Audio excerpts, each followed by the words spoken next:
Today is Thursday, October the 12th, and I am very sorry that I'm only now making this video to update you guys on what is going on, where I've been. I have literally tried to sit and film this video for 2-3 attempts, and I've actually sat and filmed something, and then it's just not right, and I couldn't find the words that I wanted to say. So, we are in Israel. This may come as a surprise will come as a surprise to those of you who know me from YouTube, because I never shared it with all of you that we were planning on coming to Israel for the high holidays. We've been here since Rosh Hashanah, but this is real, authentic Jerusalem stone behind me. I am right now out on the balcony. You can hear the bus making, he does a stop up the street and he's making his announcement. Yes, so we are in Israel. We did come here we've been here for about a month now, and we are in Jerusalem. We've been staying with Sorel's sister and her husband and their children. His family was just amazing to invite us and to host us for this amount of time, and I will take this opportunity to say a huge big thank you to them for their gracious hospitality. It has been so special to be here in Israel for the high holidays. Nothing compares to being in Israel for the high holidays. It's just the most amazing experience. I have experienced it once before many years ago, and it was just amazing then as well.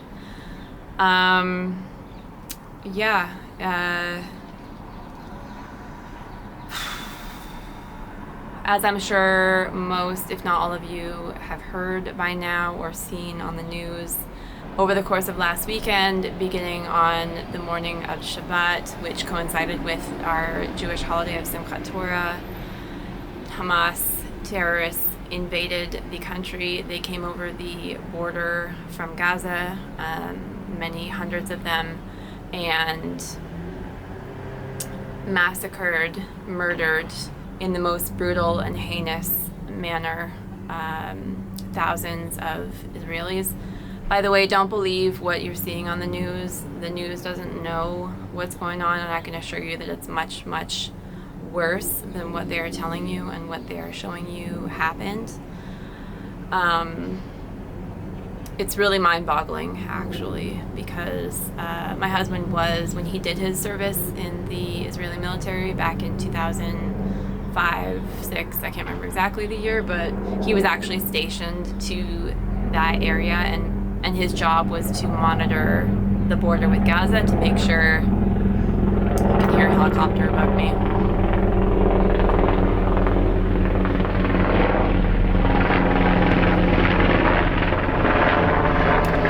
It's been quiet today. Baruch Hashem, thank God there has not been any alarms here in this neighborhood.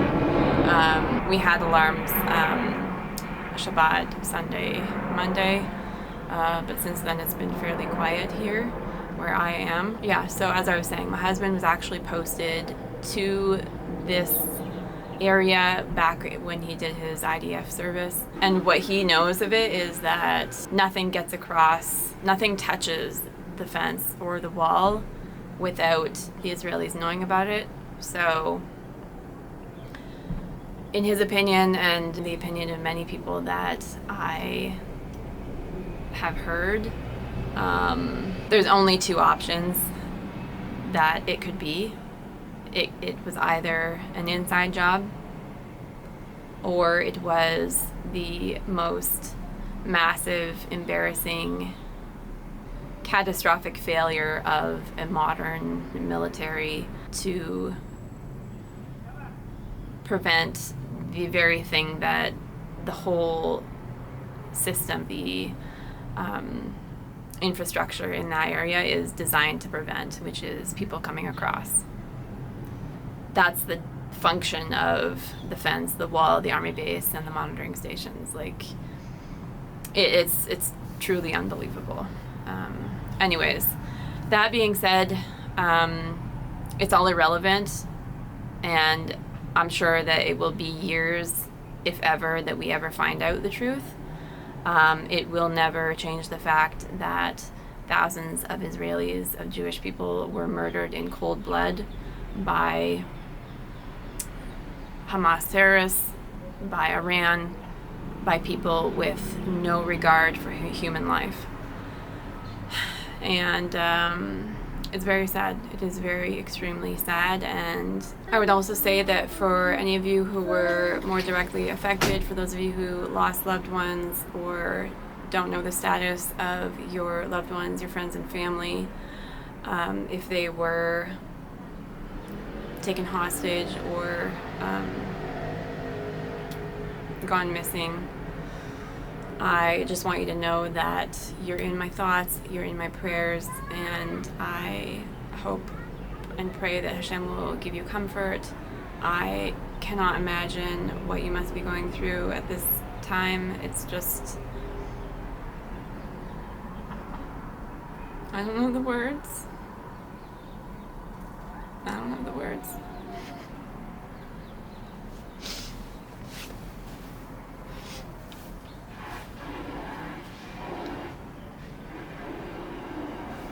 Where did my tissue go? I brought a tissue out here. I knew this was gonna happen. I think one of the kids took my tissue.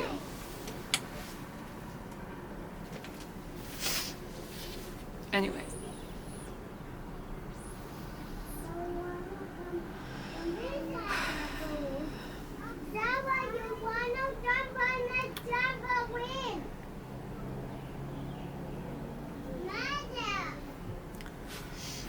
Kids are so innocent, you know? They're just playing around. They thought it was a great adventure to go down to the basement and alarms blaring, and it was just they have no concept of it, which is a good thing. That's how it should be.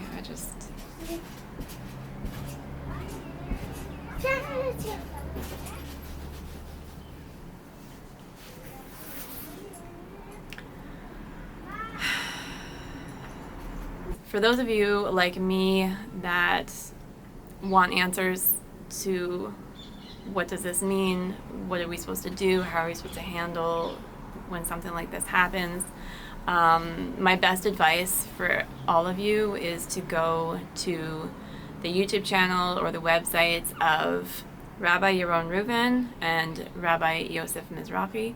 They are both very active on YouTube. They both have many lectures, and they're giving more and more classes these days on interpreting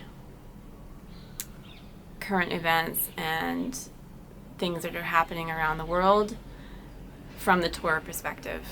And I would highly, highly, highly recommend all of you just to go there. They've all made videos in the last couple days, multiple ones even, that you can go and learn what does that all mean and what are we supposed to do now that something like this has happened.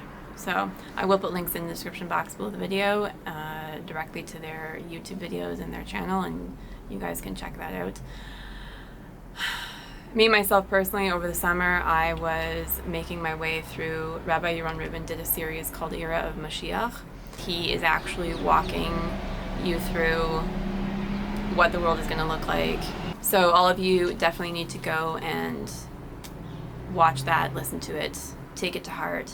And if you are a person, I know many of you as my viewers are people that are looking for the truth. You are looking to change your lives for the better, to become better, higher, and to progress along your spiritual journey to God, to Hashem. And one of the best ways that I can tell you has helped me the most is going and learning from Rabbi Yaron Reuven and Rabbi Yosef Mizrachi. They are two of the best, in my opinion, that are out there today, that are teaching real Torah and the real truth to people. So definitely all of you should go and check those rabbis out. Our flights out of here have been canceled as of now. I don't know. I've heard little tidbits, little news items that the Canadian government is going to maybe be arranging some kind of evacuation flights out of Israel for Canadian citizens. It would be very ironic, though, because I saw that they were going to be starting these flights on Friday, which for Orthodox people that keep Shabbat, we would not be flying out on Friday or Saturday. If anyone from the Canadian government is watching this, I just want to point that out. Torah observant or Shabbat observant Jewish people would be unable to fly on those days. So keep that in mind. But we'll see. I don't know if that's actually going to happen in the end. I did just want to make this short update to share with you guys and let all of you know that I am fine. The family is fine. Everyone is doing well, all things considered, under the circumstances. And I hope that soon I will see you all again when I am home, or even before that I'll try to do more updates if there's any new developments. But hopefully I will see you all when I get back home again soon, and we should all be well.